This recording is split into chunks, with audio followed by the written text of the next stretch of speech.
So I found 5 things that the happiest, wealthiest, most successful people on earth do in the morning. You know why? Because these things will flow into other areas of your life. 5 things. They're extremely simple. Number 1 is make your bed. This one's pretty big. I was talking to my older brother about it the other day. I was like, I've done this every single morning for the last 160 days in a row, and I still can't explain why I do it. These were just reminders for me, but he said it's like that first little thing that you do. It's that first little win, and when you do it every day, I mean, your entire life might not radically change, but after a while, some interesting things start to happen. You will start to feel more on top of your shit. You'll start to notice that feeling moving into other areas of your life. You'll notice a very strange feeling when you don't do it. Like, it feels fucking weird for me now when I see my bed and it doesn't look like I just went to work and the cleaning lady just made it for me. You'll notice your friends coming into a cleaner home. It just looks way nicer, way fresher when you see a bed made. It's a very foundational thing for changing your life. Every day, just starting with your morning. This shit is incredibly powerful. It's super dark magic secrets of the billionaire soul, and I'm giving it to you for free on YouTube, Facebook, Instagram, wherever it is that you're watching this. But that reminds me of number 4, which we'll get to. Number 2 is write your goals. This is the corniest one, and you know why? Because it's fucking true. If everybody is talking about something, it is either 100% true or 100% bullshit. But anyway, when you write your goals, or even say them out loud, which I do, there's more of an active approach to them. It moves deeper into the grooves of your mind. You set up a field of vibration in your brain that universally begins to work with your subconscious and attract those things into reality. You got a fucking powerful brain, but it's not as powerful as some of your thoughts. Some of your thoughts, in a way, are actually kind of like stronger than you. And your thoughts are 3% conscious. All the thoughts you consciously think every day, that's just 3% of them. The other 90% is subconscious. That's a lot. That's so much.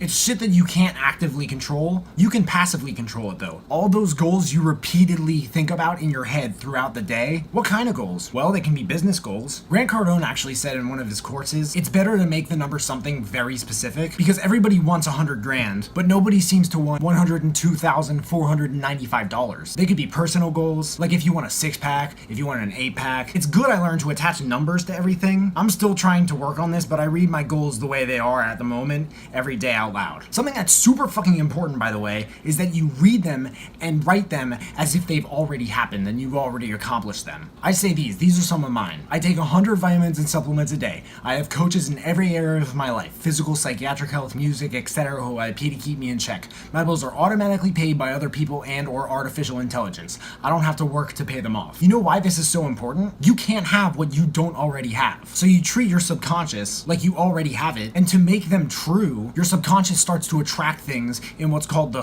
quantum realm of possibility. This shit sounds really ridiculous, but it's not some spiritual woo-woo fairy tale shit. There's actual scientific proof and studies that back it up. And it's not just a law, the law of attraction. You can't attract without the action. What's attraction without action? ATT? What the fuck is that? What the fuck is what's ATT? At the time, allergic to Trump? If you do this every single morning, I would argue it's the most important one. Number 3 is workout. Now this is very vague because when people think of working out, I feel like they think of some super complicated process. Like they have to stretch 79 muscles in their body. They gotta drink their chocolate, vanilla, pancake, kiwi, lemon, strawberry, banana, dragon fruit, protein shake. I don't know what they drink, whatever it is. They have to drive to the gym. They have to do 5 sets of 8 reps of burpees with one leg and a stress ball in their mouth. Then they gotta bench their wife in one hand and their cat in the other. And it's not that complicated.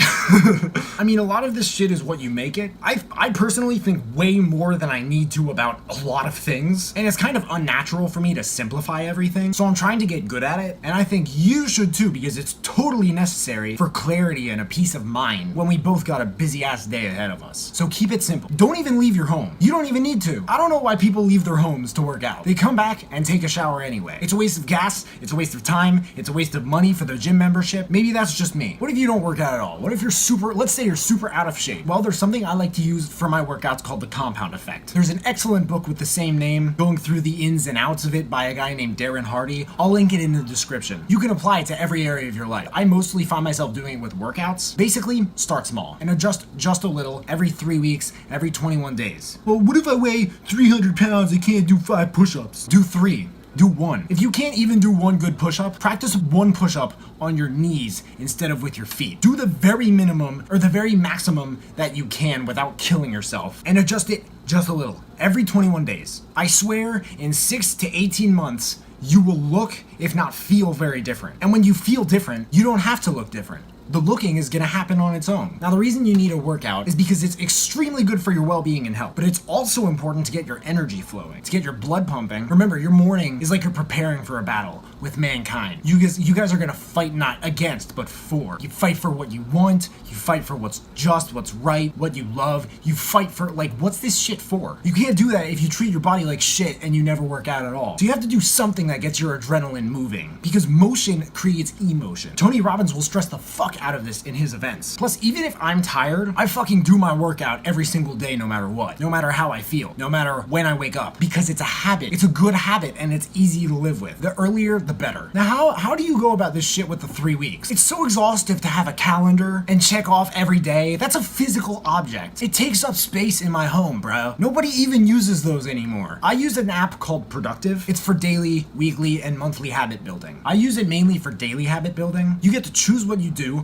what time, how often, and every time that you have to do it, you get to swipe it instead of marking it off. And if you don't do it, then you start your streak again. Number 4 is practice gratitude. There's gotta be something you do every morning to practice gratitude. Something small. It doesn't have to be big. A majority of major successes anyway are just the accumulation of thousands, maybe millions of small things that nobody sees. Maybe you have a son, a wife, just tell them good morning or I love you or something like that. A good morning text, that could totally change everything. You never know for sure if you don't already do it. That's the type of shit sometimes that'll save a marriage, as crazy as it sounds. I live alone, I don't do this, but I have weekly habits, calling my siblings because we all live in different parts of the state or the country I don't even know anymore. Go on Facebook and say happy birthday to everybody who has a birthday that day. I do this and I have 5,000 friends. I gotta delete a lot of them, at least soon, because a lot of them offer no value to my life and my news feed and everything whatsoever. And I have a lot of friend requests from some VIPs, and by VIPs I mean very important producers. But I can't accept them because there's no space on my friends list. So these other people I'm gonna have to delete, but I can at least appreciate them while they're still there. But I say happy birthday because people who love them, sometimes their closest friends won't even say it. It's gotta mean something if a stranger says it from a different state, different country, different continent, from across the world. That's another thing, being able to connect with people thousands of miles away at the tap of a screen. Not even the push of a button anymore. And for free. All you need is your smartphone. Write a list of 3 things you're grateful for. I got this idea from Tim Ferris on the Forleo show. Just 3 things. One of them is a person, and to avoid a pattern of using the same person, like my mom or my boss, look into the past, like that girl who rejected me in September in 3rd grade, or my old art teacher who got me interested in watercolor painting. Something different. Another one of them is the first thing that comes to mind. For me, it's usually like the internet or my microphone, or something that every day or so, I look at one of these things and I just can't believe that I have the privilege of being able to use it every day. A lot of people don't have access to shit like this like once a year. And if you are watching this, I'm willing to bet that you make more money than 90% at least of the rest of the planet. The third thing is just a very small thing, like the sound of the birds in the sky outside, or the glow of the red numbers on my alarm clock. I write all of this shit daily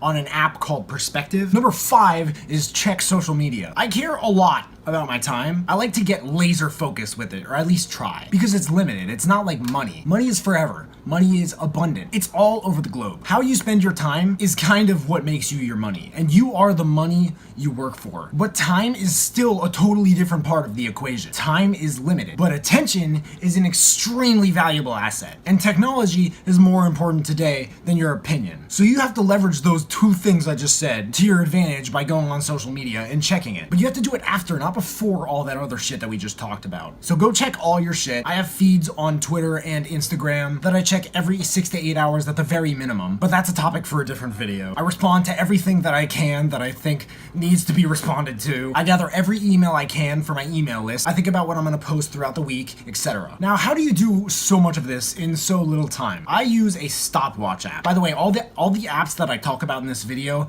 I'm gonna link them in the description below. It works when you have other things open too, so you can still use it while you're checking your social media. See how fast you can get all this done. I try to treat it like a game. I see how fast I can go without getting distracted, how fast I can handle every time an artist says something, if it's worth responding to or just love reacting, because I got beats to produce. I got verses and hooks to write. I got podcast episodes to prep. I have videos to record and edit. I have tens and maybe sometimes hundreds of other artists and producers to contact.